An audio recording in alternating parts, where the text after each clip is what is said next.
आसमान को पाना है, आसमान से आगे जाना है। नए भारत की नई कहानी अब आसमां को सुनाना है। गर्व है इस तिरंगे पर, सारे जहां को ये दिखाएंगे। अमृत काल मनाएंगे, घर घर तिरंगा लहराएंगे। घर घर तिरंगा, हर घर तिरंगा। हमारा प्रणाम। घर घर तिरंगा, हर घर तिरंगा। घर घर तिरंगा, रथ घर तिरंगा। घरों घरी तिरंगा, प्रत्येक घरी तिरंगा। आसमान को पाना है, आसमान से आगे जाना है। नए भारत की नई कहानी अब आसमां को सुनाना है। गर्व है इस तिरंगे पर, सारे जहां को ये दिखाएंगे। अमृत काल मनाएंगे, घर घर तिरंगा लहराएंगे। घर घर तिरंगा, हर घर तिरंगा।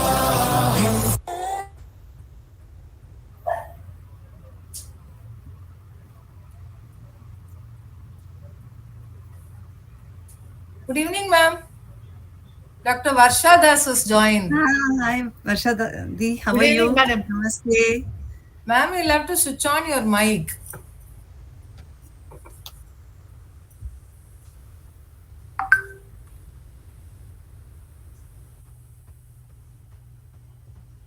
Okay, is it okay? Can you hear me now?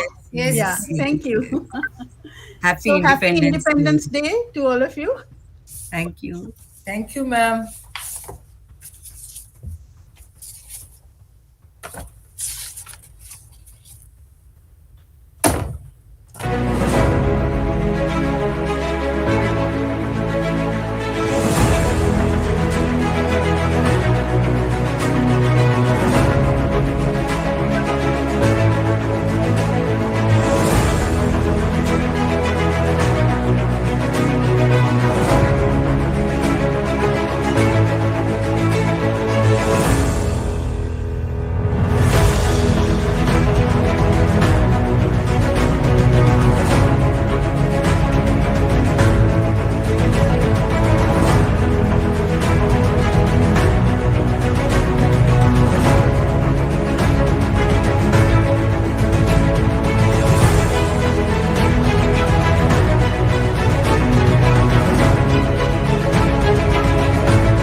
Sorry, ma'am. Shall we start at 7 or shall we wait for Dr. Yes. Sitanshu ji, namaskar. He's going. Sitanshu ji, namaskar. Can we stop the music for some time? Yeah. Shall we start the music?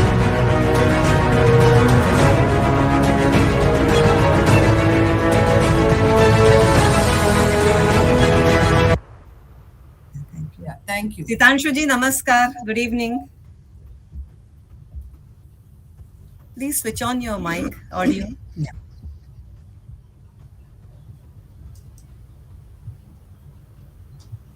Good evening, Dr. Sitanshu. Do you remember me?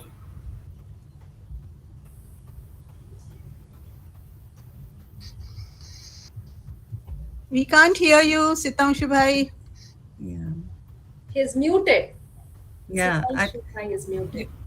Yeah, he has to No, be. not yet. Switch Sir, on his please audio. unmute. Now? Yeah. Yes. Yes. Now. Yeah. Thank you. Now you can hear me? Yeah. Yes, sir. yes. Sir. We all can hear you. Okay, but I can't see you. Oh, Varsha bhai, namaste. namaste, Sitanshu bhai.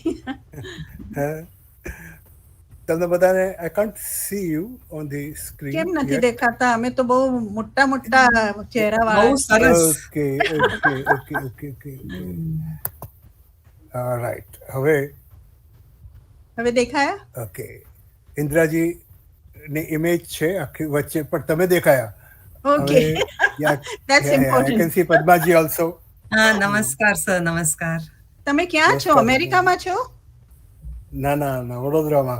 વડોદરામાં છો? અચ્છા, મને થયું કે બહુ વહેલું ઉઠવું પડ્યું હશે.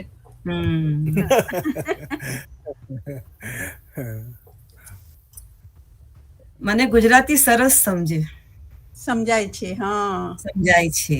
હું ને સિતાંશુભાઈ કોલેજમાં સાથે હતા મુંબઈમાં.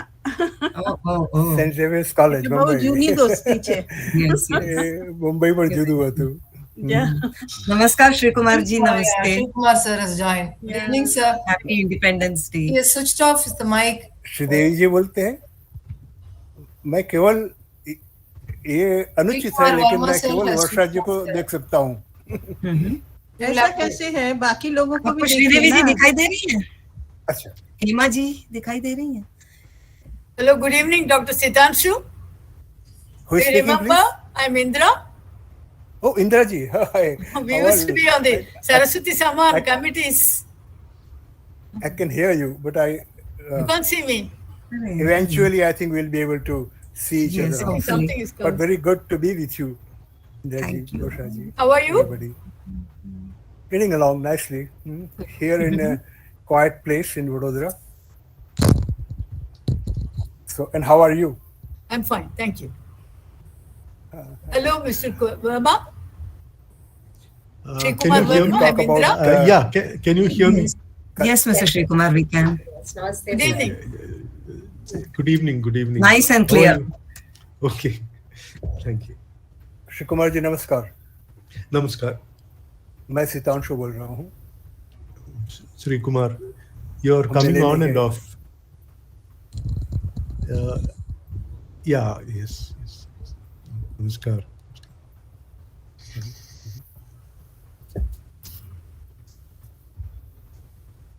We are very happy to have you all amidst us. Everybody is happy to be together today. Yes. And Indraji's work on culture and power and language would, Yes. I remember it, having read it some years back.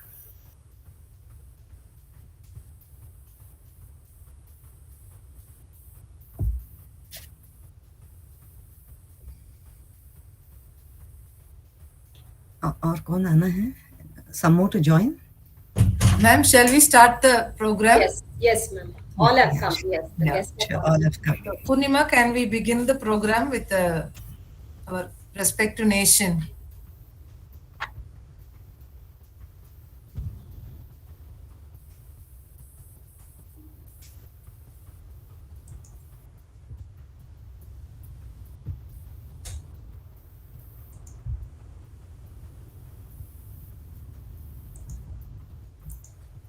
जनगण मन अधिनायक जय हे भारत भाग्य विधाता पंजाब सिंध गुजरात मराठा द्राविड उत्कल बंगा विंध्य हिमाचल यमुना गंगा उच्चल जलधि तरंगा तव शुभ नामे जागे तव शुभ आशीष मांगे गाहे तव जय गाथा जन गण मंगलदायक जय हे भारत भाग्य विधाता जय हे जय हे जय हे जय जय जय जय हे. Saras, I think we can begin, we can start. Good evening, namaste to all the seniors here. This evening we are gathered here for a special occasion, 75 Volume, years. please. Sorry, am I audible, ma'am? Better. Okay. Yes, ma'am. Yes, ma'am. So today we are here for a panel discussion in which the students as well as the older students are here to share their views on the idea of freedom then and now. So I request Dr. Sridevi Selvaraj, Principal, Chevalier T. Thomas Elizabeth College, to formally welcome the guests. Thank you, Saras. This beautiful evening denotes the culmination of the year-long celebrations of the country, Azadi ka Amrit Mahotsav. Ctte College and CAB, together we welcome you all to this panel discussion on this concept of freedom, how we perceived it then and how we are perceiving it now. It is hosted by our college and CAB, as I said. When India is celebrating the freedom that it acquired 75 years ago from the British, the generation that lived through the fight related itself to this achievement. After 75 years, does the idea of freedom remain the same? Or has it evolved into something that has incorporated other aspects? What is the idea of freedom for the younger generation, the Gen Z, the millennials, the post-millennials? So these are the questions we have in front of us. So we hope to get a better understanding of these questions, perhaps some answers to these questions. And probably we delve into finding out what are the future directions the nation will take, how it will move ahead towards the centenary celebrations. We are very proud to have Padma Shri, Dr. Sitanshu Yasuschandraji, nationally renowned poet, playwright, and critic. Thank you, sir. We welcome our own Very happy. CAB poet and critic, Dr. Varsha Das. Welcome, ma'am. Our erudite scholar, translator, and my mentor, Dr. Ctte Indra, is with us today. We welcome you, ma'am. We welcome author, reviewer, and poet, Sri Kumar Verma ji, for joining us today this evening. Welcome, sir. We also welcome the other panel moderators, student panelists who will see India at 100. I welcome all of you once again. Let's hope to enjoy this evening session. Thank you. Thank you, ma'am.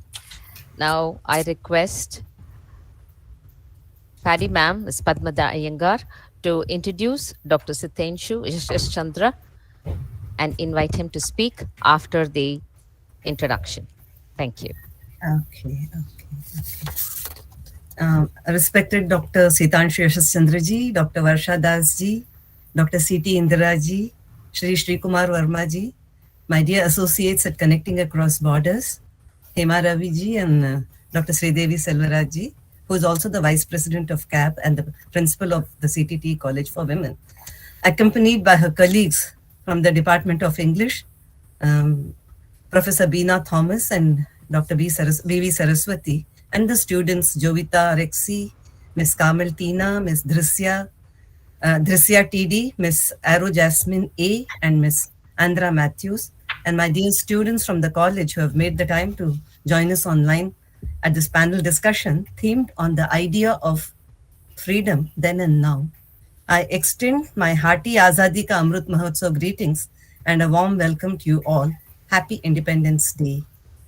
75 years of independence for a nation that was fought and earned over 2 centuries of slavery under the British colonial rule means many things to many people, depending upon the era to which they belong. Yet, on this day, we all feel a sense of breathing easy, thinking freely, and airing our thoughts without any restraints or constraints. And yes, we also feel deep gratitude for our freedom fighters who laid down their lives to make our country independent. In this context, I'd like to share 4 lines from my poem called Freedom and Independence. Freedom of thought doesn't mean letting our thoughts run amok. Freedom of word doesn't mean letting our words come unstuck. Freedom of deed doesn't mean acting and behaving as we please. Freedom and independence don't mean from all, for all, a release. As these lines suggest, we have to guard our freedom and independence closely.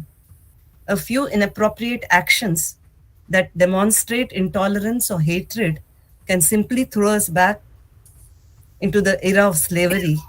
By slavery, I don't mean physical slavery by shackles. I mean the slavery in terms of thought, word, and action. Today, we live in a country that allows us free thoughts, right to education, clean drinking water, right to sanitation, right to safe dwelling places, and right to food for all. All these sound great on paper, but they also need to be implemented for the benefit of the common man. In the last 75 years, our great country, Bharat, has made rapid strides in the fields of education, healthcare services, agriculture, food production and distribution, industrial growth, space research and space programs, and so on. Our vaccination drive for COVID received recognition even from the WHO.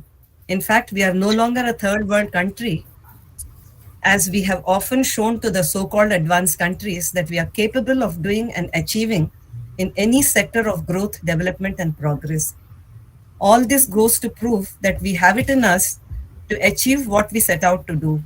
So let's remain focused on our tasks and not be disturbed by the diverse political noises that keep distracting us.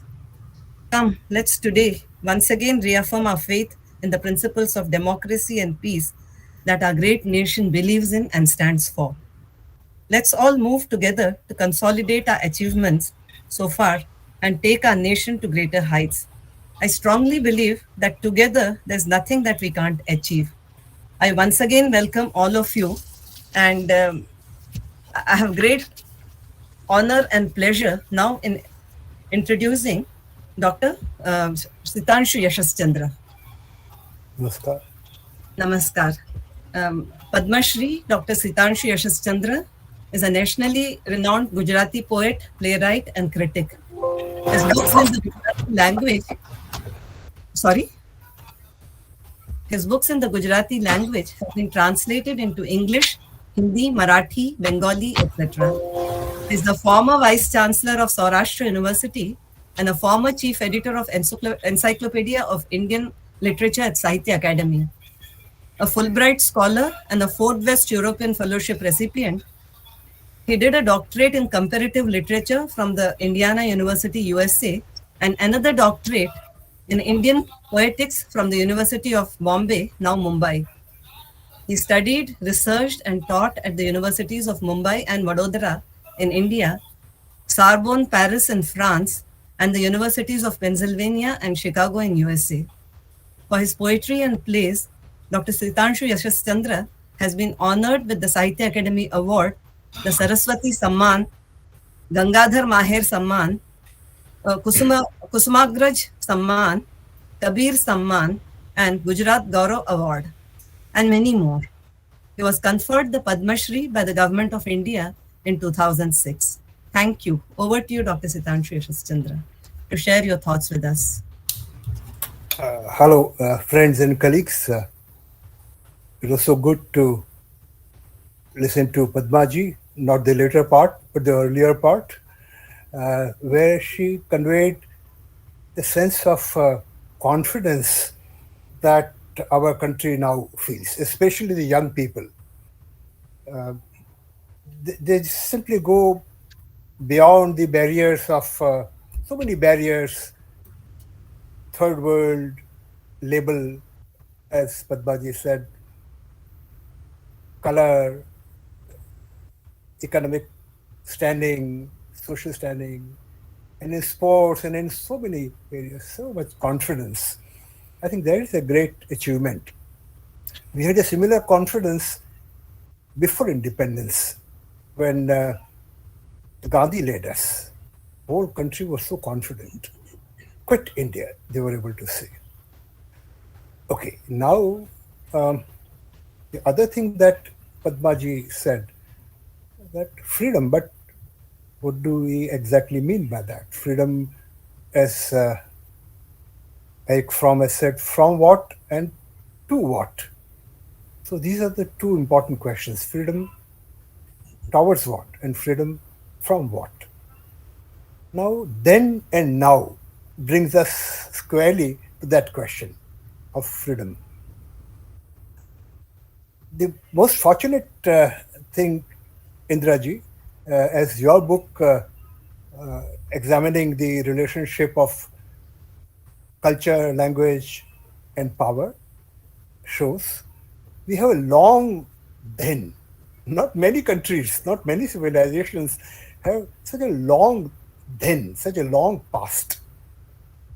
And the past is not gone. It's a living past for us. But the problem is that there are too many living pasts.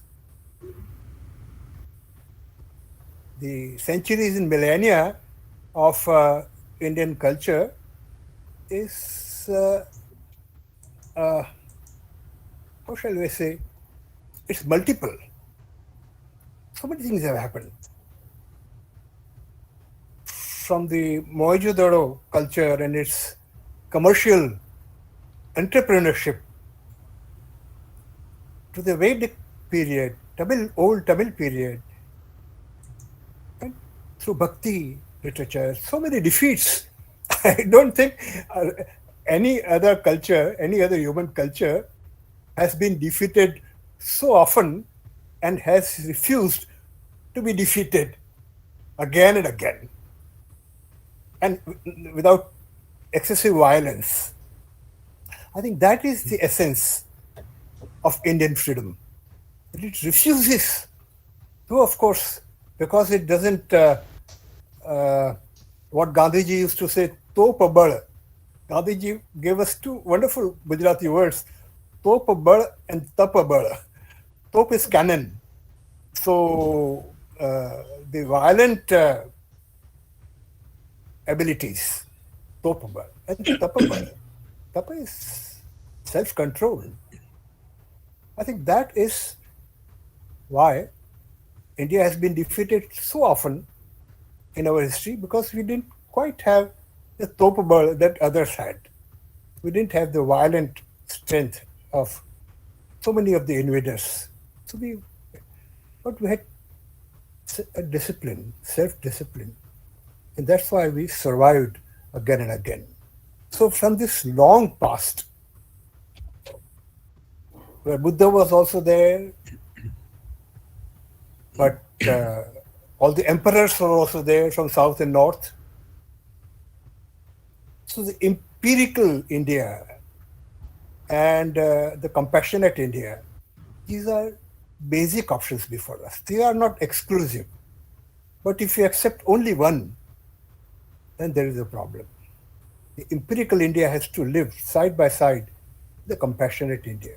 They have to constantly dialogue with each other. And that's what I believe Padmaji and Sridevi and our friends and the college and the young people, they have initiated this discussion, this dialogue between the India, which was able to expand its boundaries beyond the present day India, and India which even when the boundaries were shrunk, didn't forget to be compassionate. And that's what the difference between so many powerful nations around us today. They just can't digest either victory or defeat. So, when we open the book of India's past, we discover that it is a palimpsest. So many layers of writing. And we have to remove some of the layers in order to read some of the layers. It's a palimpsest. And we must, that's why literature would teach us how to read our past and how to then produce our own mimansa. Hermeneutics is a very popular word in Western culture today with Derrida and Foucault and whatnot. But we have Purva Mimansa and Uttar Mimansa. Mimansa is exactly that. So how do we read? How do we interpret? Let me conclude by referring to our Mahabharata, which India doesn't go back to Mahabharata and Ramayana. So let me do that. There's nothing wrong with it. If we do it not as single reading, but multiple reading. So there is a parva, it's called Ajagara Parva, Python, Ajagara. So once when Pandavas were in exile, Bhima was taking an evening walk and he in a forest, and he came across a cave and he wanted to explore the cave, but there was a small little python in front of the cave. So Bhima thought that he would push it away. So he went there, but the python expanded himself and encircled Bhima. So Bhima was not able to, Bhima was a Mahabali, but he was not able to get out of the clutches of the python. So after a while, Yudhishthira came looking for Bhima. And Yudhishthira said, Bhima, why aren't you freeing yourself? He said, I want to free myself, but this one, let me go. He's a great Ajagara. So Yudhishthira asked Ajagara, well, why are you doing this? This is Bhima, no, Pandava. So he says, I know, I'm also a Pandava. He says, how can you be a Pandava? You are a Ajagara. No, I'll tell you. But first, you want me to release Bhima or you want me to eat him? So no, don't eat him and release him. Then you have to answer some questions. So Ajagara asked some questions, and one of the questions I'm going to recite here, Sarva Uvacha, the Ajagara, Sarpa said, Brahmanah ko bhaved rajan. O king, who is a Brahmana? Vedyam kim cha Yudhishthira? And what is it that you must know? These are really two, if you don't interpret the word Brahman in a casteist manner, but man of learning, writers that all of us are. Who are we? Who are the thought leaders of the country? Brahmanam ko bhaved rajan. And what Vedyam kim cha Yudhishthira? What is to be known? These are the questions before us. So Yudhishthira's reply is remarkable. He says, Satyam Danam Kshama Shilam Anrushasya Damo Gruna Drashyante Yan Nagendra Sa Brahmana Iti Smrita. It is thus remembered, it is thus said that wherever you see these things, which things? Satya, Dana, Kshama, Shila, Nrushansa, that means Ahimsa, and Gruna means Daya. So that is Brahmana. But Sarpa would not let Bhim go like that quickly. So Sarpa asked, Sudreshvapi cha satyam cha danam akrodha eva cha anushansasya ahimsa cha gruna chaiva Yudhishthira. If a Shudra has all this, then is he a Shudra? So Yudhishthira says, Shudre chet bhavet laksham vijay yat Chanavidyate Navai Shudro Bhave Shudro Brahmano Nati Brahmana. That if these qualities are there, action and thought, and emotions. If these qualities are there in a man, then he is a Brahmana. Whether he is born as a Shudra or born as a Brahmana makes no difference. And then Yudhishthir said that, but who are you? When Bhim was, he said, I'm your forefathers, Nahusha. When I was the king, I became so arrogant that I asked the Saptarshis to take me in a palanquin, in a palki, to Indrani. And as they were walking slowly, they said, Sarpa, sir, means quickly, quickly. And one of the rishis said, Sarpo Bhava, become a Sarpa. So that's how. So if political power cannot handle itself properly, if political power makes the rishis the bearer of their palanquin, then this culture makes them Shapita. And Utshap is also there. All the political leaders across the parties, in fact, not even in India, but in the larger Indian culture, extending from Afghanistan to Indonesia and from Tibet to Sri Lanka. This Indian culture that Indraji speaks of. So this Indian culture has a sharp and ushap for all the political leaders. If you become so arrogant that you want to subjugate the thoughtful people of your society or anyone in the society, then you become a Sarpa. You cannot reach, you are in a hurry to reach Indrani. Of course, which politician is not across the globe, around the globe? But then you are Shapit. And Utshap is when you realize who is a true elite and who is a false elite. So let me conclude by saying that there is a, which philosopher has said, Italian philosopher, the true elite is one who demands the most from himself or herself. And the false elite is one who demands the most from others. I think with this Mahabharata Vakya and this modern philosopher defining the elite, I think as thinkers, feelers and writers, let's all of us give this message to rulers all over the globe, especially in India, that be careful, otherwise this country would give you sharper. But don't be disheartened, because it will also give you ushap. I think that's what I would like to say today. And thank you for listening to me. Thank you, sir. May we request you to take a question from one of the students? Surely. Okay. I invite Ms. Jovita Rexy to ask her question. Good evening, one and all present here. Very happy Independence Day to all of you and all those who are watching. And Dr. Ctte Yashaschandra, it was wonderful indeed to listen to you, and it was such an enriching speech that you have given. You mentioned that the past is not gone, that it lives again and again, and that if you open the book of past, it's like a palimpsest, like that we should remove some layers. So which layer, what did you mean by that, and what kind of layers do you think should be removed from the palimpsest of the past? First of all, I'm so glad to see a young person and asking such good questions.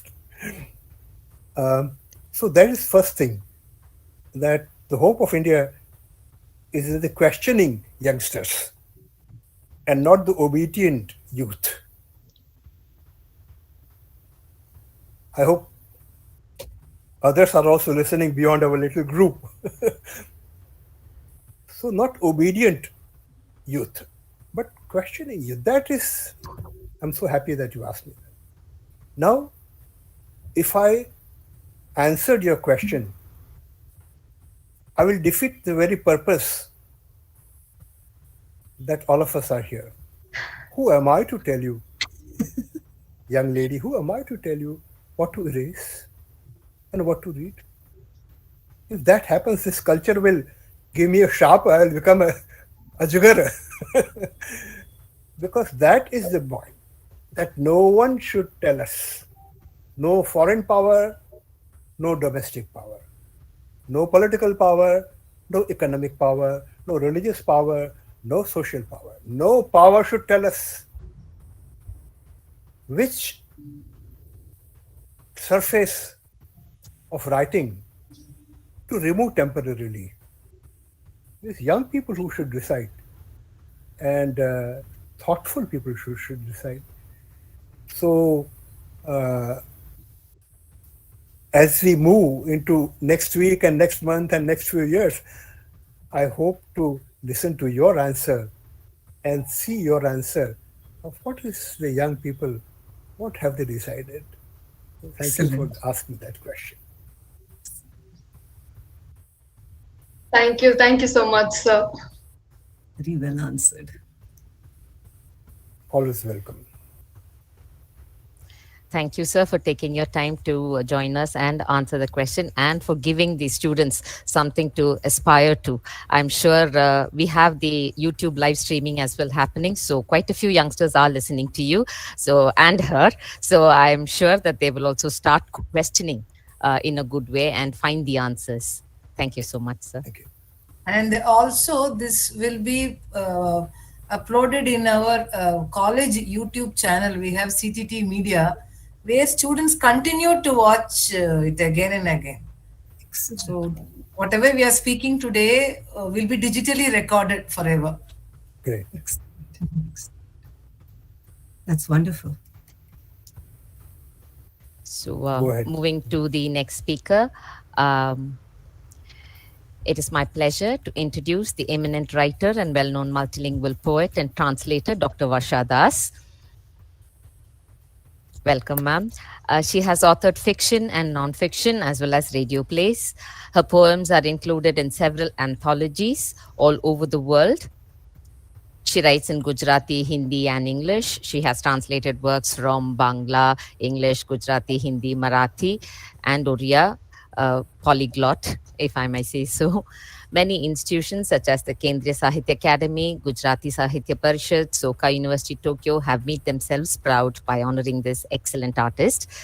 She was the former director of National Book Trust. She has also served as the director of the National Gandhi Museum, New Delhi. So, ma'am, I request you to say a few words about the time that has passed and to the future as well. Yes, thank you very much. It's a wonderful subject you have chosen at the right time. And my greetings to all those who are present and listening to this discussion. Well, I have very little to say. The idea of freedom then and now is the topic. So freedom is the breath of life. Almost 100 years ago, Gandhiji had said that the freedom won through bloodshed and fraud is not freedom. It was relevant then and is relevant now. He also said that when a man lives in submission to any system of government, it means he is paying the price of personal freedom. This was said in 1945. And many countries of the world are living in such conditions in 2022, including us. What is happening between Ukraine and Russia, or in Sri Lanka and Afghanistan? It is so painful. So what is freedom? Freedom is connected with responsibility, just as rights are connected with duties. Irresponsible freedom leads to anarchy. India's independence on the 15th of August 1947 was a promise of an inclusive, pluralist, democratic, and just India. Do we see this in August 2022. What wonderful dreams and vision those freedom fighters had who wanted freedom from British Empire and participated in non-violent satyagrahas. But non-violent protesters now are subjected to brutal cruelties. One may not like what Salman Rushdie writes, but he has freedom to write. The way he was attacked shocked the world. Socrates was made to drink poison. Jesus Christ was nailed on the cross. Gandhiji was assassinated. Someone doesn't like the color of someone's skin, and his life ends under the boot of someone. There were, and even now, are people who do not believe in live and let live. I do want to quote Salman Rushdie here. He said that people define their identity not by what they love, but what they hate. I believe in having freedom to make mistakes so that I can learn, unlearn, and grow. I want freedom to make choices. Choice of place where I want to live, choice of profession I would like to pursue, choice of religion, language, life partner, etc. But unfortunately, many people are deprived of that freedom due to their socio-economic conditions. In that context, freedom to make choices is a privilege, which was available to a few then, and it is the same situation now. Thank you very much. These are my thoughts about freedom then and now. Thank you. Very succinctly put, ma'am. Very powerfully put. Thank you. Thank you. I would request you also to take a question from Miss Aru Jasmine.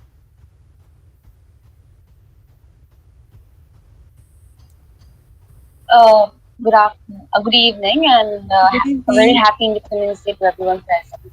Yeah, to everyone present here and watching through YouTube.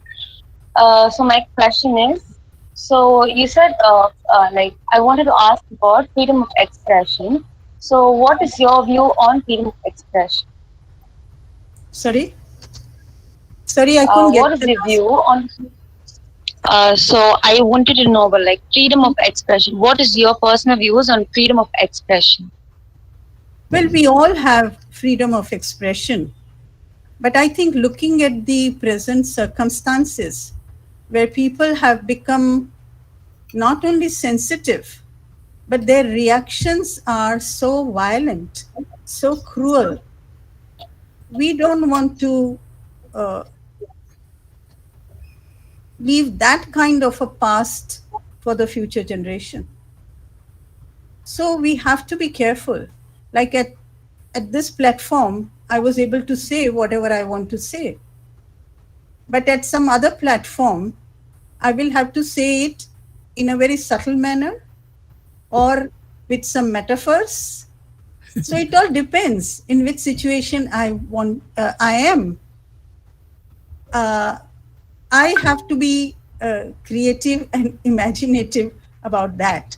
I will not change my views. I will not change my stand. But I should be creative enough to express my views, which at least go through to those who are listening to it.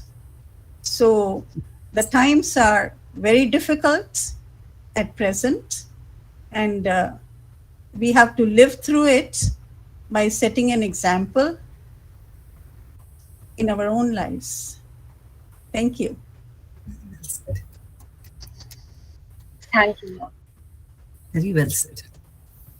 Yes, ma'am. Very powerfully put. Again, I mean, I just, I don't know what else to say. Okay, ma'am. Now, if we could move on to the next speaker.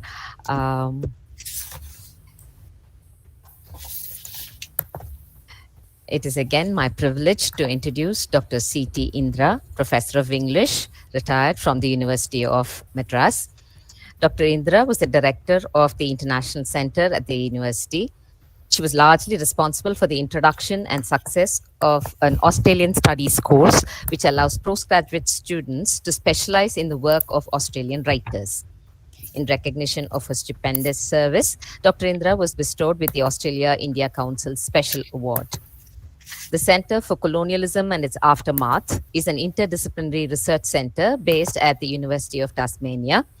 It is through her licenseship that in the last few years, Ralph Grace, Anna Johnston, and Lucy Frost have been visiting and been exposing our students from the University of Madras to the current edition of what is prevalent in literary circles.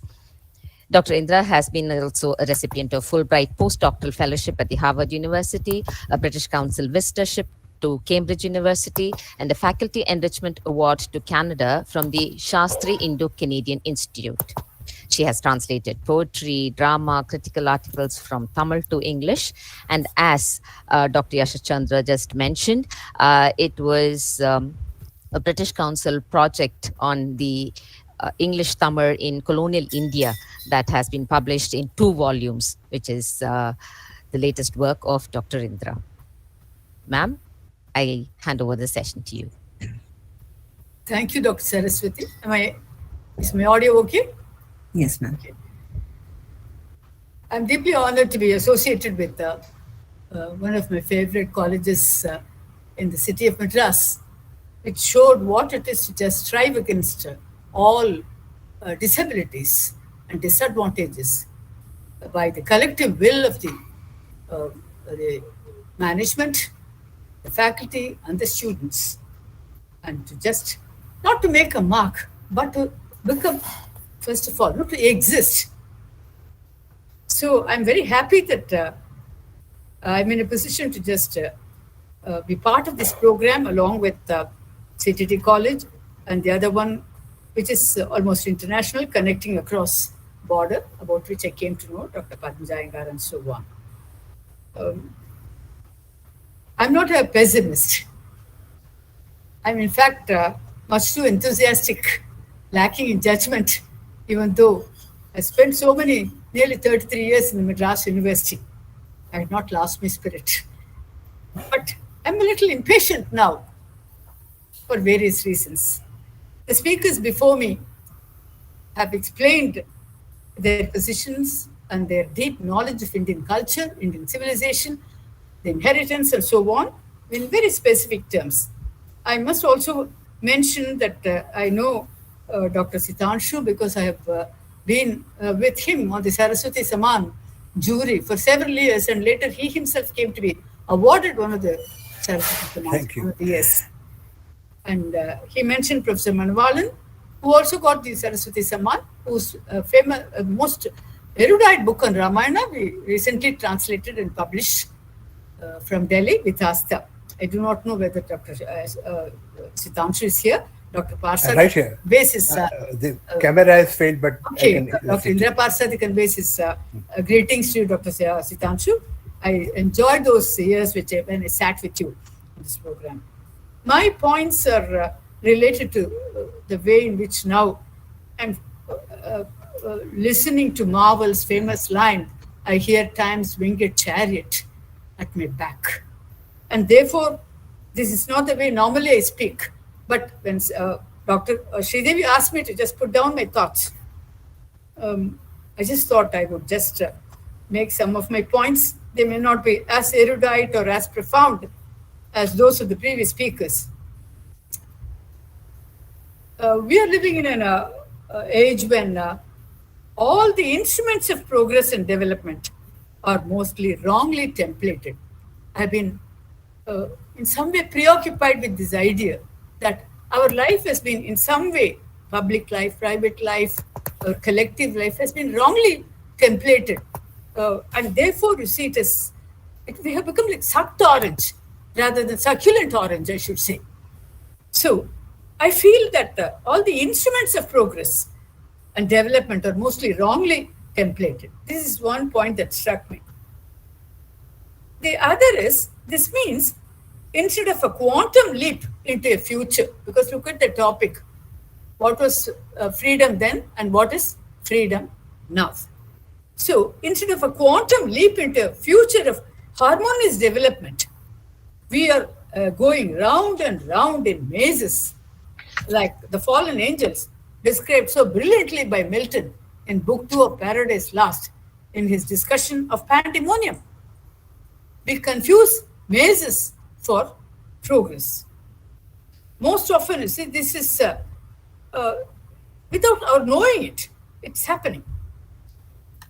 I would like to be freed from this illusion of progress and live in a differently templated order of life. Our order of life now, in some way, gives us a kind of titillation, a sense of empowerment, intellectually challenged and responding, and so on.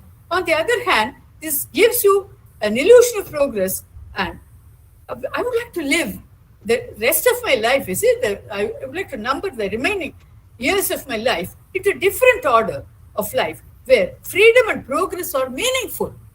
Now, there seems to be some kind of a claustrophobia or some constipated idea of freedom. Freedom is something of release.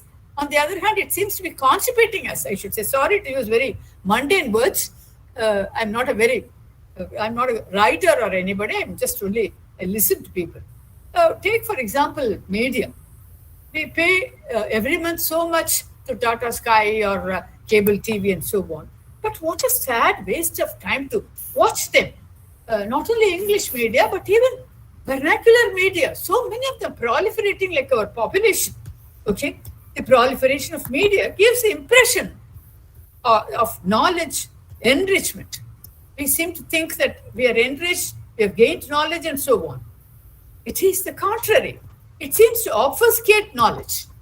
So, proliferation of social media, we think that it has empowered people.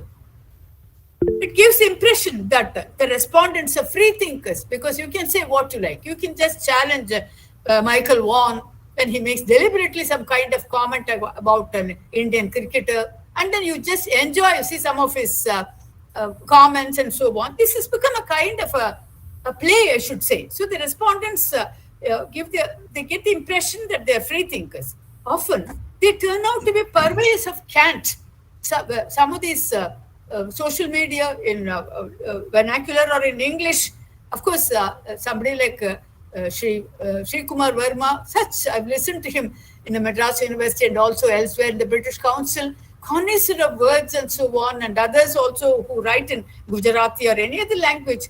But now the kind of way in which language is mauled, okay, in the name of freedom, there is so much noise around, scoring brownie points and so on. Of course, there is space for the intelligence and play of intelligence. But does it come out like that, or does it become merely a purveying of a conveyor belt for can to be purveyed? I don't mean to idealize the past. I'm not very good at that because I always believe that it was always, utopian to think the past was great and the present is bad. I never believed it, even as a young student. At the same time, we realized that there were many, many futile epochs in the past. Very bad. Even Mahabharata, the story of Mahabharata tells you, why I feel anxious. So much of your precious time, your youth, your vitality, your intellectual prowess, everything has been wasted, I should say. And then you have to start all over again. Nothing happens. So we should stop operating along the beaten grooves, which are of no avail. We have now, see, a whole storehouse of spiritual wisdom.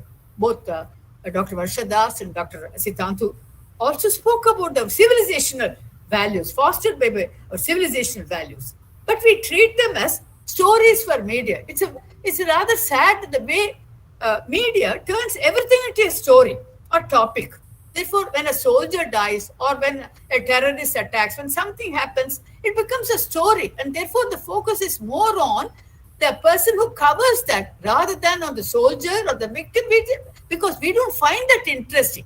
So yesterday, I mean, this morning I was just quite, I should say, exasperated, disgusted that some cinema actress should be interviewed in a prime channel, even though she might be Raj Kapoor's granddaughter. But there are people who have just suffered the impact of partition. Why just give your prime time? I have nothing against it. Please, I'm not a Puritan. I'm not Malvolio in 12th rank. But it is disgusting that prime time should be focused on this lady and then go on. The social media tells you now she may have a third child, and who is interested in that? Who is interested in the soldiers' wives who are struggling, okay, and their problems and so on. Therefore, we have now see the whole storehouse of spiritual wisdom fostered by civilizational values, but we treat them as stories for media or topics. We don't draw the values empirically into everyday act of ours. This is my great, I should say, sense of sorrow. We have storehouse of values, we are saying, but do we draw from them empirically into everyday act of ours? Hence, a deep disconnect or a chasm, I should say, between the reservoir and our modus operandi. We have the reservoir, but the modus operandi is so far removed from it. We want more of us, you see. I want to know more about how Rama ruled rather than all the problems that Rama underwent. How did Yudhishthira rule? What kind of Dharmaraja or Ramaraja? We must have that kind of focus. We must come to grips with that. So, I mentioned soldiers and martyrs. See, attention is garnered by media, the way the questions are framed, rather than emphasizing those who are undone by a tragedy. Whether it's a rape, for instance. I'm not saying discussion is not important. After reading Culture and Anarchy, you see, I know that there cannot be any charlatanism, Arnold said, in poetry and in religion or spirituality. We have our storehouse of spiritual wisdom, inclusive way of life, but we don't draw on them. So, well, if you talk about God or if you talk about spirituality, people are immediately just reduced to this wretched phrase, God men.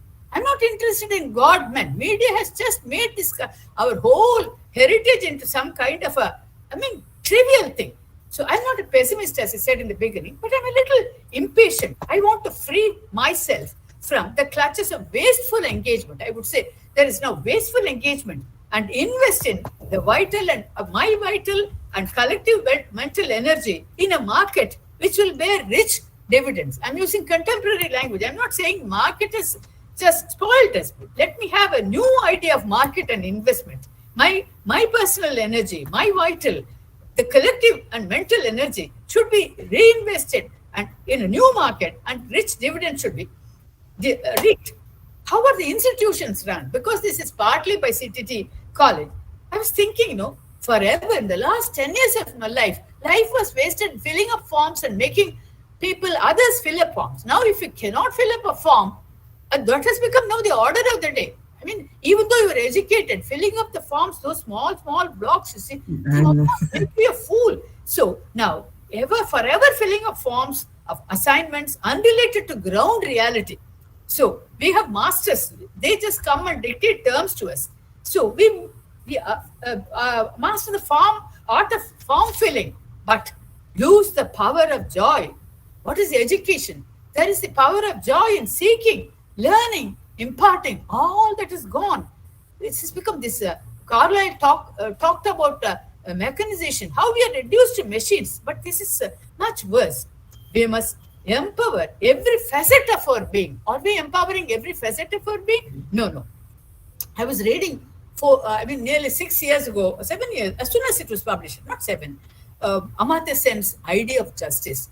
When he was writing a paper on the White Tiger, which won the Booker Prize at that time, I applied Amartya Sen's discussion of the indices of the idea of justice, the White Tiger. It was not published in any great journal or anything, because we are not one of those people who count, okay? It was published in a college journal, but I'm happy that I wrote there. Amartya Sen makes a distinction between Niti and Nyaya, okay? And then he just rejects Bhagavad Gita's idea of justice as deontological idea of justice. That is, Krishna talks about a temporal order as well as a non-temporal order within which justice has to operate. So Arjuna has to operate within a temporal order, and then he also imparts him the knowledge of a non-temporal order of justice and so on. So he says, I will take care of justice. Why do you worry? And Amartya Sen rejects this idea. I'm not rejecting, but I'm citing Amartya Sen's idea of justice. Especially, I use it actually in every point of discussion of White Tiger, of Adiga. So, justice of belonging to ideological, I should say deontological, that is based on a kind of superhuman divinity, ontological. Just it is absent in our life, but it's somewhere present, and so on, to use Derrida. This idea of justice he wanted to replace with socio-economic indices. The speakers before me, they mentioned some of the indices, how poverty should be eradicated. People should have food and so on. There should be some kind of minimum guarantee of living, housing, and so on. So, time-bound, empirical order of justice he offered in his idea of justice. Very necessary. But I feel it must be nourished by the deeper waters and not stop with statistics. Statistics, every politician, not even politician, everybody just steals. But we must get the deeper waters, which actually nourishes to nourish status. Thank you very much. I'm sorry if I've taken more than 5 minutes. Excellent, Indraji. Let's live in time, not in eternity. I will echo you, sir. Definitely. So, ma'am, can I ask you to take a question from student Trishya? Yes, if I know the answer. Miss Trishya? Good evening, all present here, and happy Independence Day to all. Good evening, ma'am. And my question is, for our generation, we are used to this proliferation of information from social media, and we find it difficult to glimpse truth out of this. We are looking forward to a way out of this, ma'am. Have I understood your question? It is about media, am I right? Yes, ma'am. And you were saying that you are so much used to media. Am I right? That's the first point that you made. And then you asked how to get out of the deleterious effects of media. Is that what you want me to look at? Have I understood you? And I think also proliferation of information yes. in the media, which they are unable to decide which is right, which is wrong. Am I right, lady? Yeah. See, this may look very, regressive to think that media in some way is just taking away your peace of mind. You have become addicted. Okay. So every now and then, you see, we are like Karna born with Karna Kundala, we are all the time, you see, just pressing something to our ears, or actually after a while, you see, your fingers, as you grow old, your arthritic fingers protest. You can't be just doing this. But I'm not blaming media. Take, for instance, the Bombay assault by the 5 young Pakistanis. I admire those boys. See, they had the immense conviction. My sister was aghast when I said, I admire that Kasab and others, because they had a sense of purpose. But our media, if I remember right, you may not remember all these things because you're too small at that time. First 2 days, they did not know what was happening. So they were trying to cover it. Later, they became absolutely self-conscious. What has happened to media today is they just want to, they want to make brownie points, one against the other. I don't know if that's a right idiom. I'm not very good at that. And then they just want to just garner. We are the first one to just get this information at the expense of human tragedy, at the expense of some human problem, and so on. That is why, how to get out of it. One thing is, this is not only media. Take, for instance, when electricity was invented, it was useful, but it could also be harmful if it is not properly treated. It can kill elephants if you just use electric fencing. Okay, it can become ecologically, very, very unsound to have that kind of electrical fencing. Just prevent, for instance, a whole herd of elephants crossing. We are just sitting there, and so you in all these matters, our culture tells you that you must exercise some reflection, and your self-reflection. I'm not asking you to control yourself, because what you cannot control, if you try to control, you'll become mad. Okay, you're fit only for asylum, not for any kind of work. On the other hand, you understand after a while, it's not like sour grape. I mean, I cannot enter media, nobody interviews me. That is not the question. The question is, you see, you realize the futility of some of these engagements. Okay, and it has just fostered a kind of cynicism, so to say.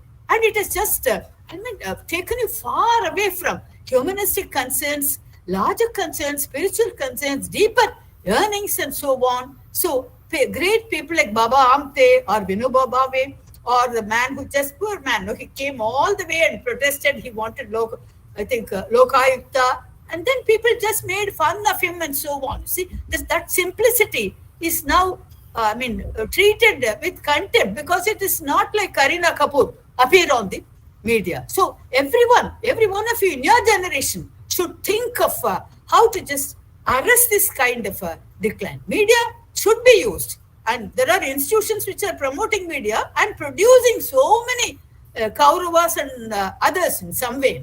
So how to just arrest them, make them into sensitive? Sanjaya was a reporter. Mrs. Gandhi called Sanjaya the first reporter. Mrs. Gandhi made a comment on Mahabharata, if I remember right. So I'm not depriving of your liberty.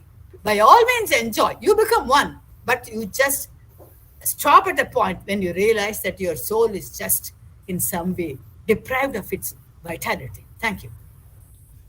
Well said. Thank you so much, ma'am. Thank you. Thank you, ma'am. Again, there's so many things that we need to learn, and there is just a few people who are telling the students how to proceed along, and thank you for that pointers that you have given them. So moving along, I would request Ms. Hema Ravi to introduce Mr. Sri Kumar Verma. Yeah, so good evening, and it's been wonderful, and the atmosphere is charged, everyone feels it's so charged, and the students are a real match with such wonderful questions. But it's time to listen to Mr. Sri Kumar Verma. Sri Kumar Verma ji is well known in Ctte College and to CAB as well. But for the sake of all the YouTube listeners and all those who are watching, I'd like to introduce him. It's my privilege and honor as well. He's an author, playwright, children's writer, poet, newspaper columnist, literary reviewer, and translator, and has taught English literature and journalism at the Madras Christian College and creative English at the Chennai Mathematical Institute for 13 years. His novels include Lament of Mohini, Maria's Room, and Kipling's Daughter. His plays include Midnight Hotel, Task Party, and Five. He is the recipient of the R.K. Narayan Award 2015 and the Charles Wallace Fellowship 2004. He was writer in residence at Stirling University, Scotland. Some of his notable works are Lament of Mohini, Maria's Room, and Kipling's Daughter. He is also a music buff. The playlist Tree Song on his YouTube channel has a large collection of songs he has sung.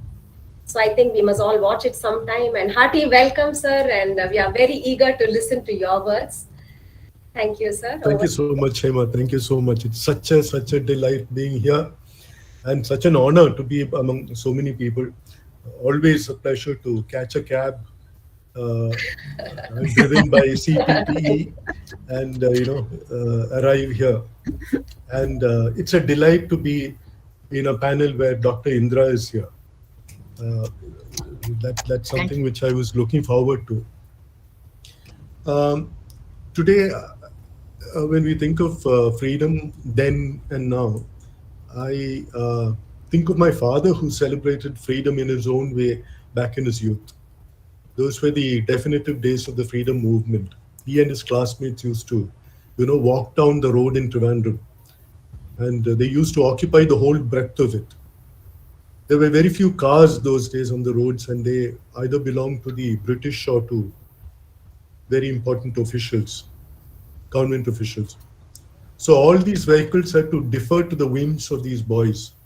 And that was how they defied authority those days. That was the concept of, because freedom was running in their, the thought of freedom was running in their veins, and they were desperate, excited to do something.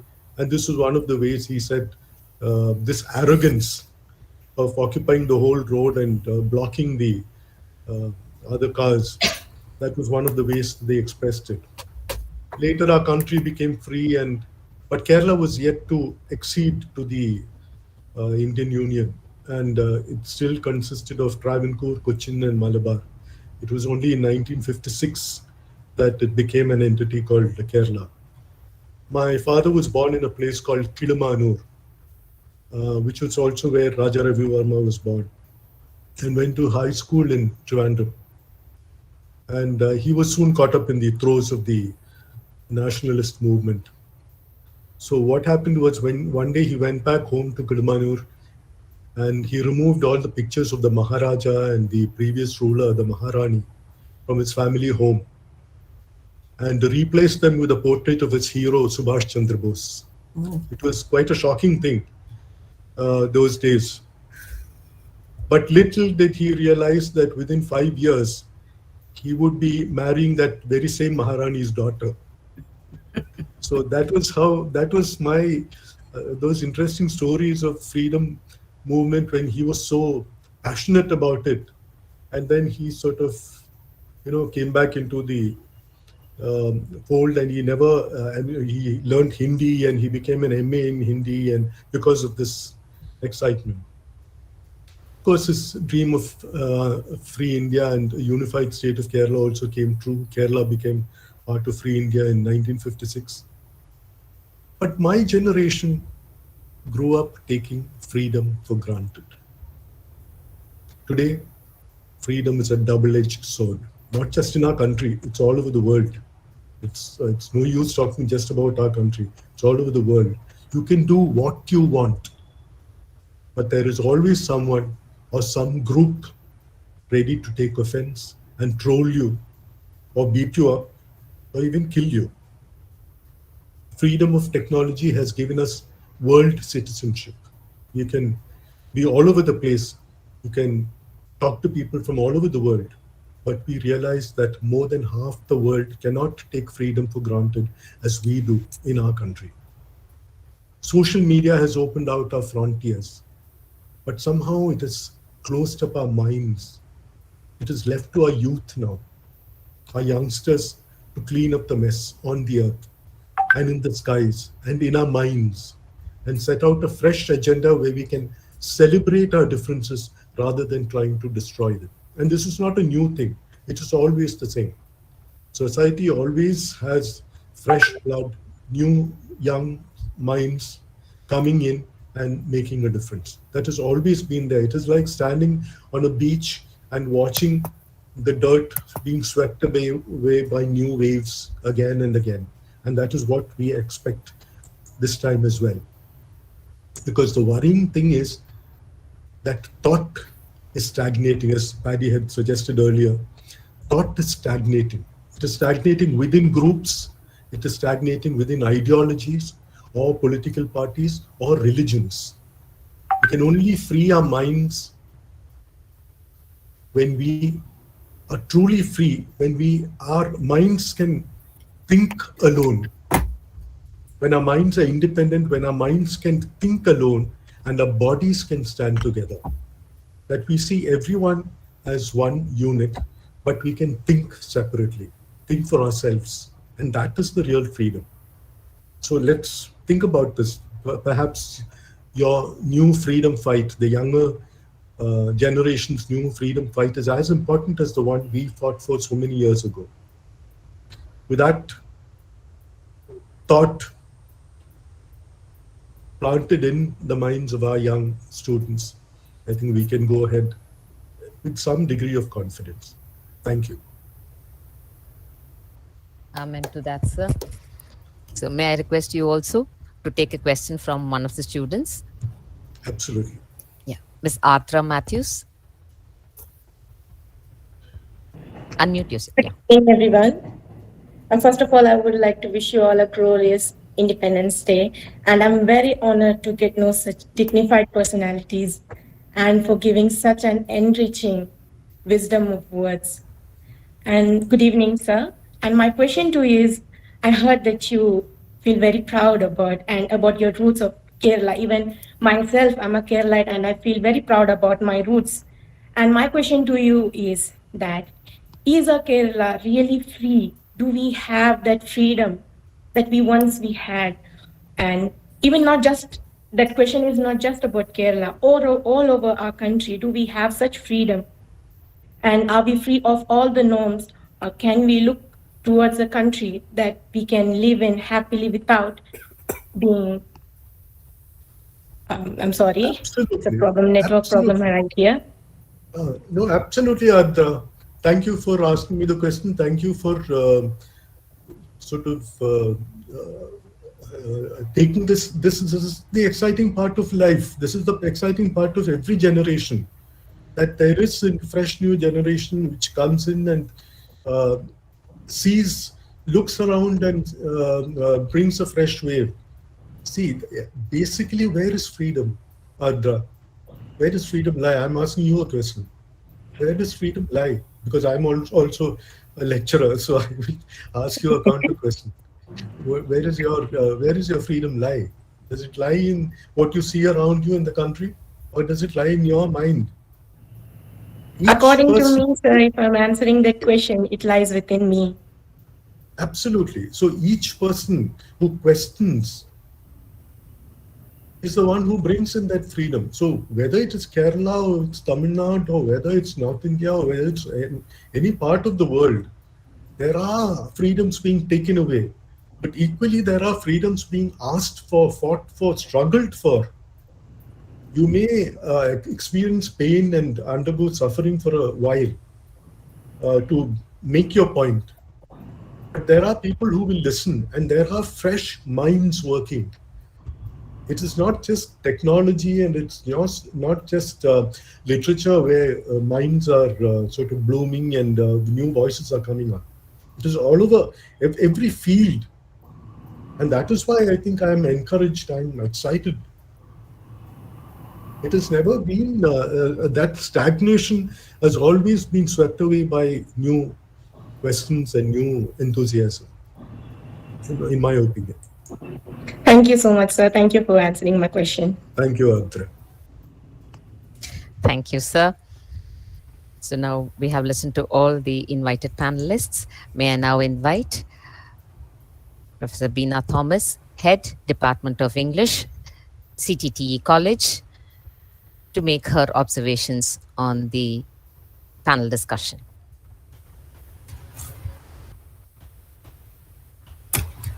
Good evening. Am I audible?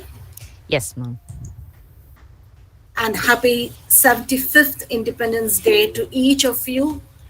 It's been amazing. I was just looking at the clock to check on how much time I can take, and I was quite amazed that it's 1 hour through, and we have hardly felt it. It was so wonderful listening to all these distinguished panelists, and a big thank you to CAV for making this possible, for all the networking and bringing these eminent panelists for us, and particularly for our students. I'm sure it is going to be priceless. So from the very beginning, even when we thought of this topic, when we were talking to the students and considering as to what can we discuss about, we realized that there was a big gap between what we thought was freedom and what the present generation conceptualized freedom as. And I think that is about what emerged from all the discussions that we've had from such great minds. So on each Independence Day, I think we tie up the freedom with our colonial past. And perhaps the present generation, whom we call millennials, do not really tie it up there. As we spoke last, as Mr. Srikumar Verma was telling, their freedom is about a lot more about other things. So therefore, the connect, or maybe it is the spirit that we need to actually delve into or look into. So when we started the panel discussion, I think we started so rightly when Dr. Sitanshu ask this very valid question: freedom from what and to what? I think that is a very important question today. And if any of us, or most of us who may have listened to Prime Minister Modi ji's speech today, there were two things that he put forth, and one was fight against corruption, and one was a war against dynastic politics. He was using Parivarvad and all that. I was particularly interested in this fight against corruption because as I was talking to the students before this discussion as to what they had in mind, this was perhaps what came out most. They are looking for a country where they can be free from corruption. This against the many number of students who are leaving our country in search of better places, and the better can be defined in for many reasons. And so I think this is something that we really need to be free from. And when we talk about the freedom that the present generation is looking to, it could be this particular aspect. And glad that Modi ji is speaking about it. Perhaps he's been speaking about it several times, and we hope it will be taken forward before we see the centenary celebrations of the country. And Dr. Sitanshu even spoke about, it was so reassuring to hear him speak how our Indian culture is all equipped to face the many challenges. And he reminded us how we could not be defeated, and how over and over again we came out of all that perhaps like a phoenix. It was so reassuring. And his finishing note as a warning to the entire world: beware of India. That also is, I think, something that we need to think about, because repeatedly we talk about divisive India, where we do talk about unity in diversity, but very many a time the Hamara Hindustan is actually not there. The Hamara does not exist. Nevertheless, I'm sure when there is a crisis, or when there is when there's any such an issue, we have this in us, this ability in us to come together. You know, we have seen that in many times, and perhaps that is what our culture is all about. And that is what perhaps he was talking to the next generation as how the world has to be warned against this innate nature in our country. That was definitely reassuring. And Dr. Varsha Das very beautifully, spoke to us as to how freedom is the breath of life. I thought that was a very beautiful expression. And just as Adra just said now, she accepted that freedom is within. So that was beautiful, and that is what Angie rightly specified, how we need to be reminded of our dreams and vision of 1947. Interestingly, on the very first Independence Day, there were no celebrations, as we all know, the lights and all that were not there. And from there on, we have come this far. We know how Churchill had told that India is not going to survive, after a particular election. They all thought we were not going to survive, we cannot last. So from there we have come this far, perhaps because we have always treasured this freedom to be a breath of life. So that was so beautifully put. And then of course Dr. Ctte Indira, it's like, I always, as a student, I've always wondered, how does she know it all? So that is how she brought it all.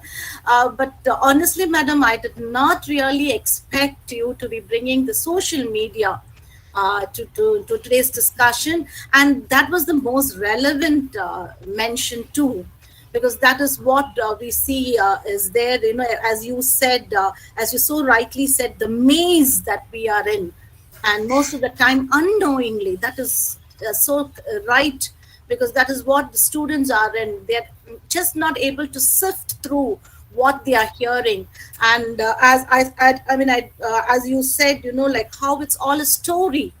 Perfect. Yes, it's a story. They take it all as a story.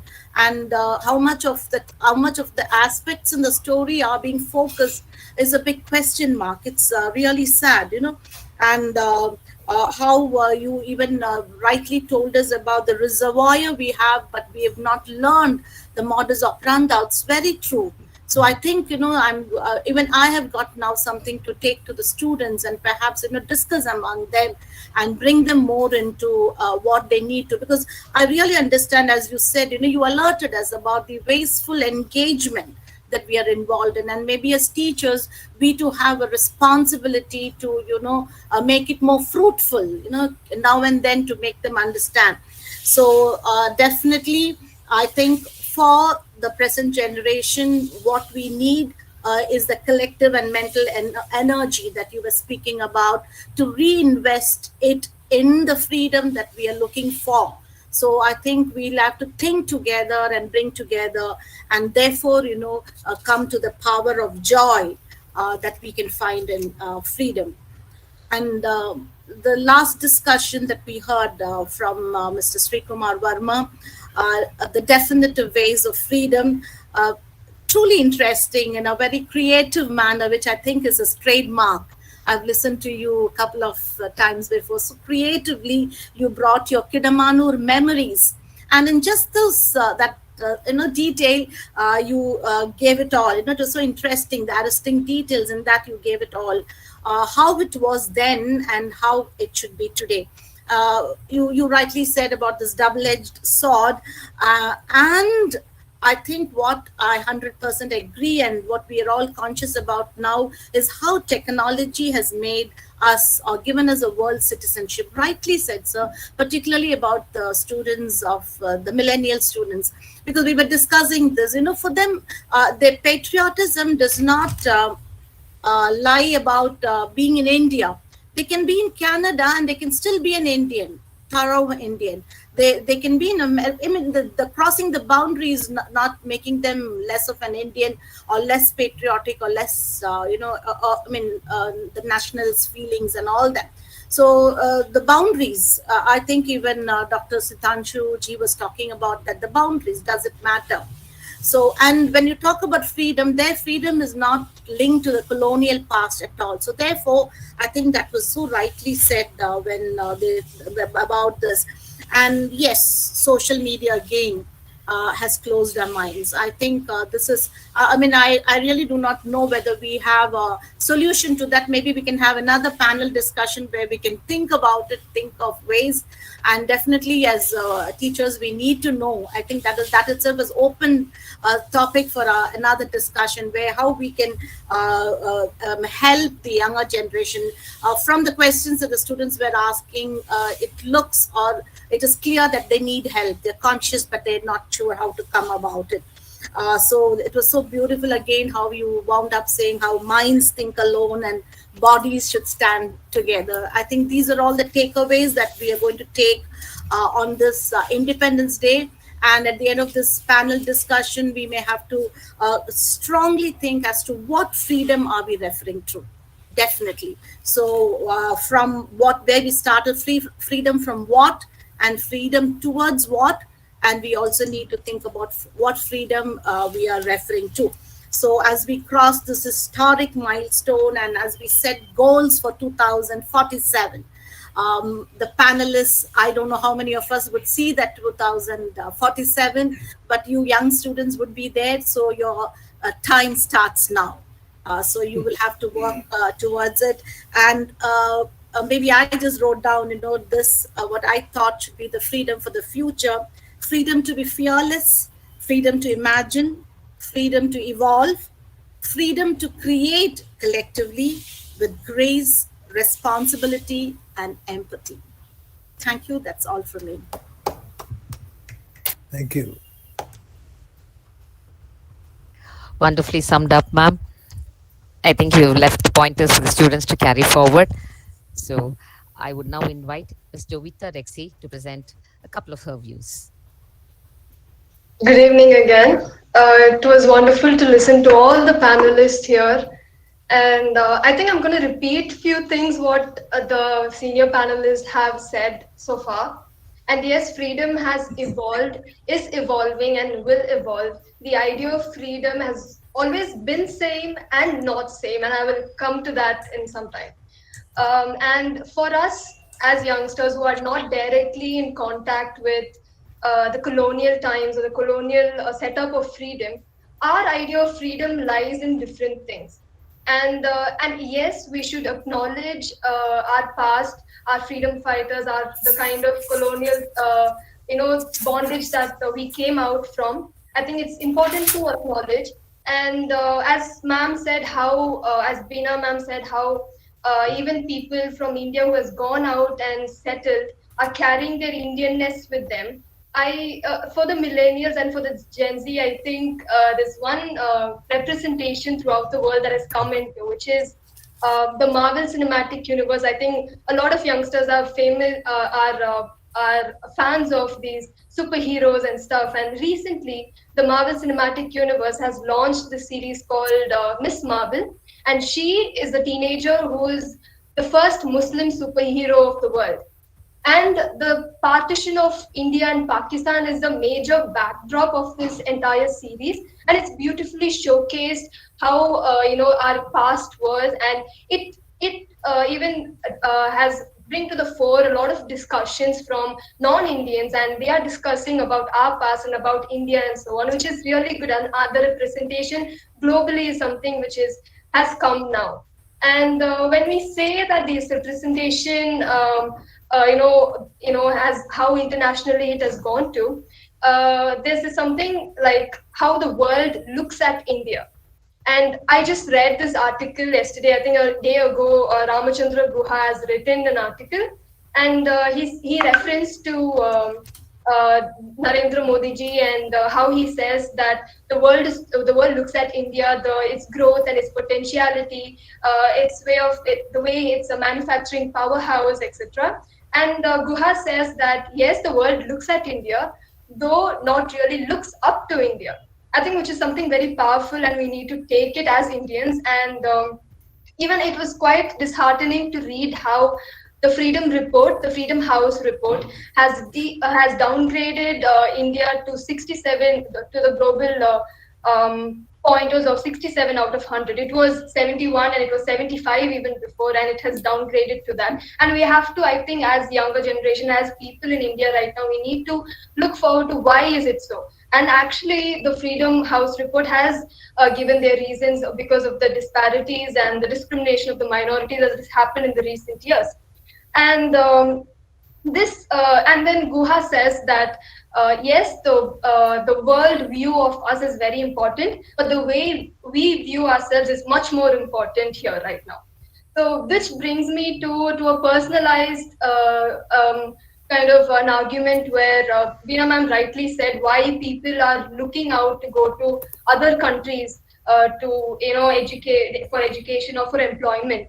And for me personally, I feel that there were a lot of along with some of my peers, I think we faced some of the issues that we were as even Dr. Varsha Das has rightly pointed out, like because we are deprived of social economic status, certain things that we are unable to do. For example, certain institutions we are not able to get in because we don't have certain economic welfare, or we are deprived of certain influences that the institution expects. And this is something very disheartening for young students as such, where we are not taken for the talents that we possess. And instead we are people take us to where we belong to, which class we belong to, and etc. And this also when we try to voice out certain things, we are shunned down. Like we can't question the government for so many things. I think this is the right platform for me to speak all this. But outside of this, like I don't think I can question this to a higher authority or to the government, and they wouldn't pay heed to what we say. And this is where I think I would like to bring the freedom of expression, because as Constitution of India, we have the right to express, to speak our mind, but then people are not ready to listen, or people shun away. It even starts within our homes, like when as a girl, and I think many of the women, young women would relate with me. When we start questioning, they don't like it.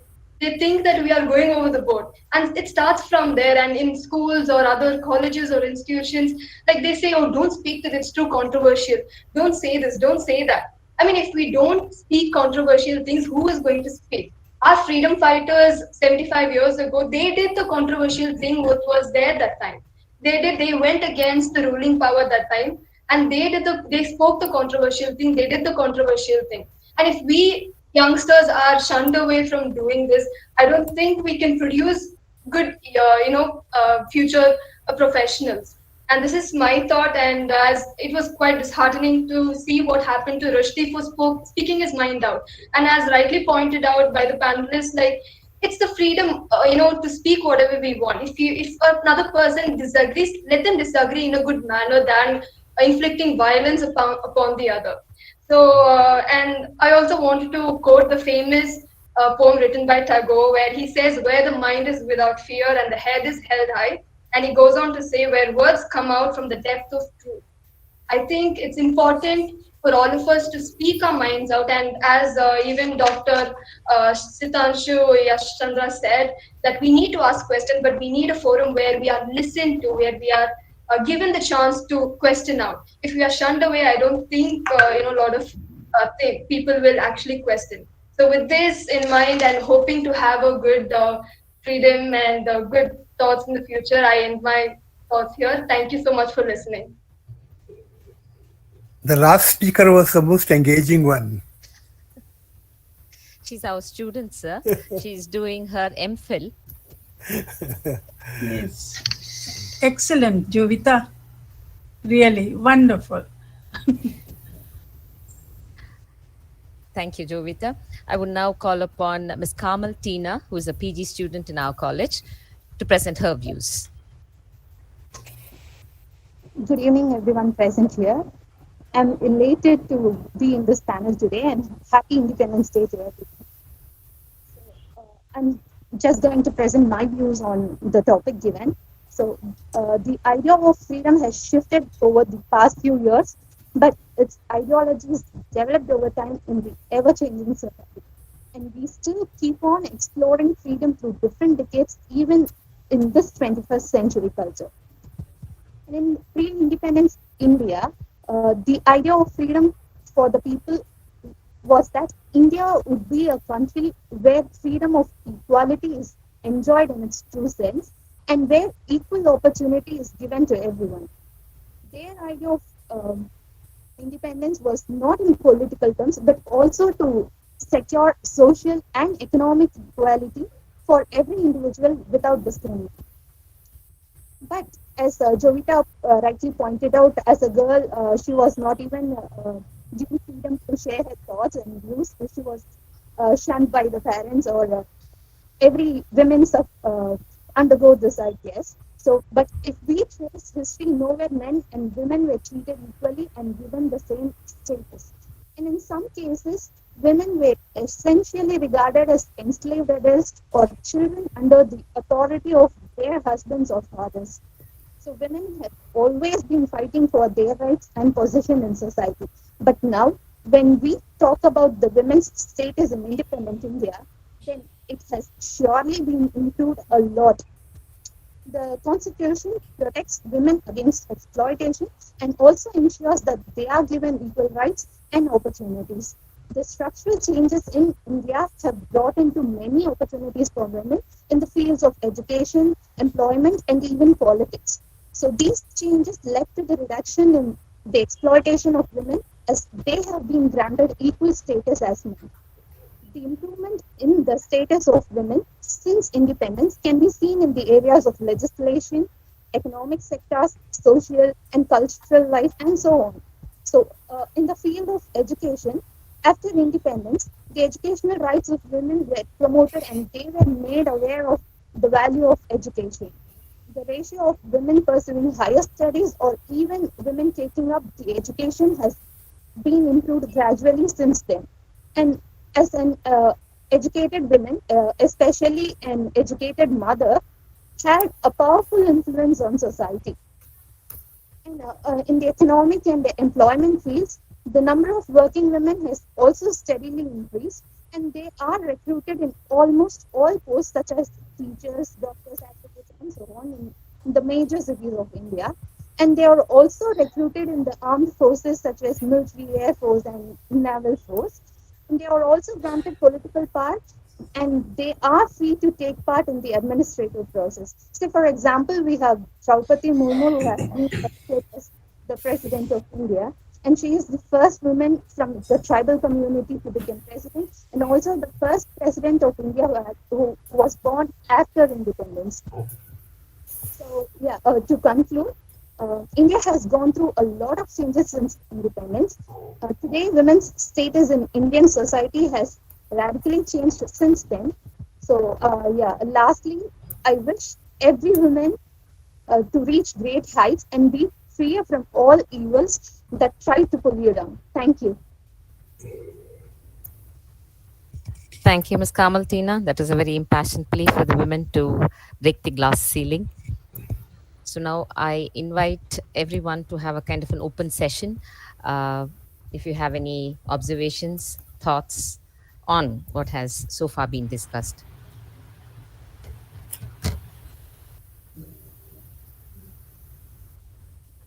Paddy, ma'am?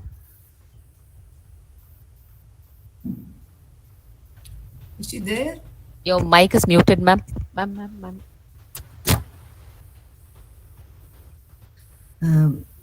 I feel I should be the last one to speak because let's first hear from the guests how they enjoyed or did not enjoy this. What I believe is a wonderful discussion. May we have Mr. Shri Kumar Verma's views?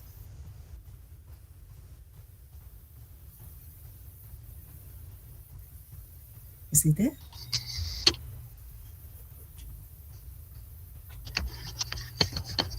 Or maybe hear from Dr. Varsha? Yeah, Dr. it was Varsha? excellent. And I was so happy to hear different views on freedom and to what extent it was like it covered almost everything in life, by different speakers. So, and I feel really honored to be a part of this this wonderful program. And I think other speakers are professors, great scholars. So I learned a lot from them. And the students are superb, absolutely superb.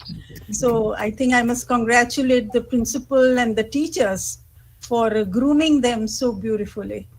I think CAB is doing wonderful work. Thank you so much for inviting me for this program. Thank you. Completely our honor and pleasure, ma'am, to have you amidst us. We were wondering if Mr. Shri Kumar Verma would like to share his views on how the event went. I'm so happy listening. Such a delightful, and of course the students, as usual, sort of always rise up to great heights. Thank you, sir. The students showed what it is to be really intellectually empowered. Absolutely. Congratulations. Well said, ma'am. Well said. There were so many perspectives, so many different angles of looking at things. Multiple perspectives is a sure way towards freedom. And single perspective is a great prison house. So this kind of multiplicity of looking at things. Yes. Actually, I was thinking of some years from now, when these students would be where we are now, and there will be younger people, the students sort of talking to them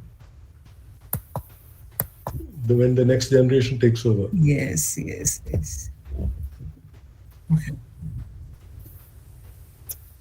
I think they will be perhaps even better equipped than us, because they'll be carrying more knowledge. And not only that, even technically, I think, because my internet failed about 2 or 3 times now. Yes.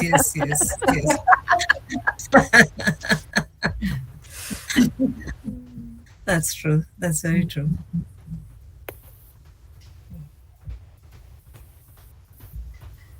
So, Hema? if I may move on, I would now invite Dr. Sridevi Selvaraj to summarize the entire evening's proceedings.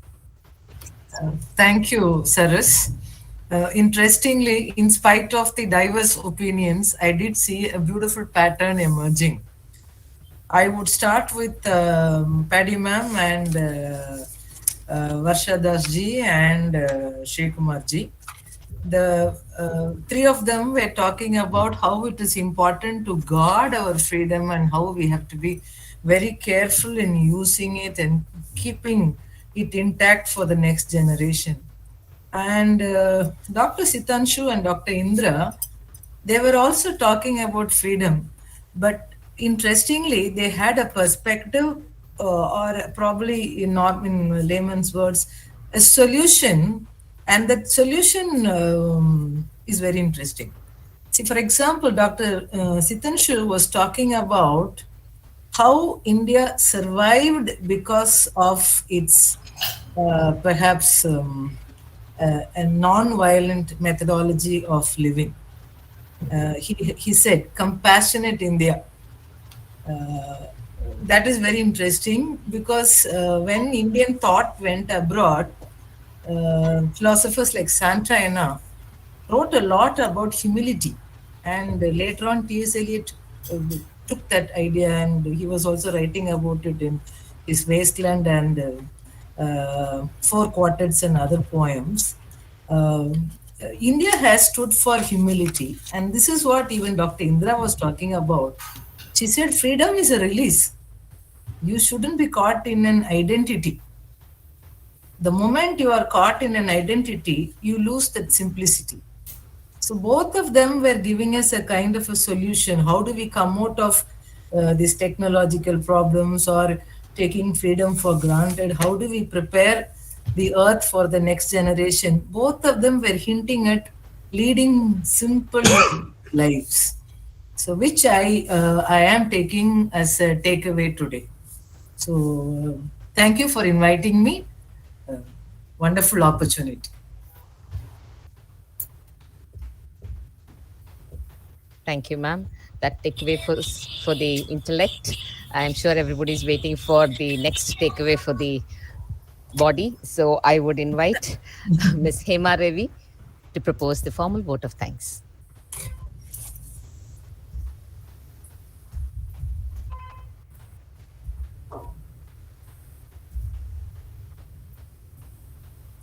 Yeah, sorry, I hadn't unmuted. Yeah. So before I'm going to deliver the formal vote of thanks, I thought I'll just share this. Today is Sri Aurobindo's birthday as well. So at this moment, the new norm has empowered us all to embrace all the digital skills lucratively in this increasingly competitive technological world. But still, we have a long way to go for Sri Aurobindo's vision of the land of unity, resurgence, unification, and evolution by raising human consciousness. I think some of the speakers had touched upon those as well. So that is the spiritual gift of India to the world. So before I propose the vote of thanks, we have something for you. May I request Ms. Hemavati to take over, present them on the screen, please. Purnima will be around. Purnima.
Thank you very much.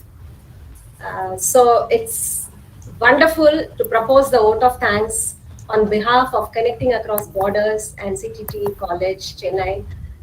I first extend my heartfelt thanks to the guests of honor, Dr. Sitanshu Yashas Chandra, Dr. Varsha Das, Dr. Ctte Indra, and Mr. Sri Kumar Verma for gracing the occasion and sharing their opinions and thoughts on the idea of freedom then and now. Thank you so much for spending your valuable time with us this evening. Without a doubt, I can mention that all of you have inspired and ignited the young and not so young minds in a myriad of ways. And definitely all this is going to be treasured. And this lamp is going to burn and be ignited for a long time to come. We'll carry this lamp with us wherever we go. So I would like to place on record the splendid job extended by the tech support team of the Ctte College. Let's give them a big round of applause. They deserve the loudest applause. So despite our last minute planning, late planning, they worked round the clock and have toiled for the seamless conduct of this virtual meet. And today we are all able to enjoy the fruits of their labor. Thank you all so much. So Professor Beena Thomas and Dr. B.V. Saraswati deserve another big round of applause for their excellent moderation and also letting their students avail this opportunity to gain knowledge outside of the classroom. These are practical examples for all to use in their daily lives. And Jovita Rexy, a big round of applause to you, has blossomed right in front of our eyes from a diligent student into an energetic faculty member. We are deeply appreciative of your participation in this Azadi Ka Amrit Mahotsav. Effervescent Padmaja Iyengar Paddy ma'am, my dearest friend, is the sheet anchor of CAB. And Dr. Sridevi Selvaraj, who dons the mantle of the principal, Ctte College and CAB office bearer, is a pillar of strength both to the Ctte and CAB. And thanks to all the students who participated and asked such wonderful questions. I'm sorry I didn't note down your names, but all the students who participated and who all watched on YouTube. So we, in our individual and collective capacity, will continue to bring in greater positivity, empower holistic growth of young minds, the Gen Z, Gen Alpha, Gen that we'll be meeting. So once again, heartfelt thanks to all the eminent guests of this evening, and we look forward to your continued support and participation in our future endeavors as well. Jai Hind. Thank you, ma'am. I would echo your words. We hope that you would choose us to continue this opportunity to allow our students to be exposed to such great eminent personalities. Thank you, ma'am. Thank you so much. Thank you so much. Thank you. As always, it was a great evening. Thank you, everybody. Thank you. Yeah, Summer. Thank you, ma'am. Thank you so much. Congratulations to the students. Absolutely. The students were the heroes of the day. As always, they did everything very well. Absolutely. Yes, Jovita, thank you so much. We wish you all the best. You know, you deserve the biggest round of applause. I really meant it. Absolutely, Jovita, you're always our darling. It's really great to meet you all again. I wish you all the best in your new assignment, Jovita, in your new teaching assignment. I'm sure you'll shine. Thank you, ma'am. Thank you. God bless. We hope to have many more Jovitas, ma'am. Yeah, definitely. I second that. Yes. I mean, I think Ardra. He's not here, but Arrow Jasmine.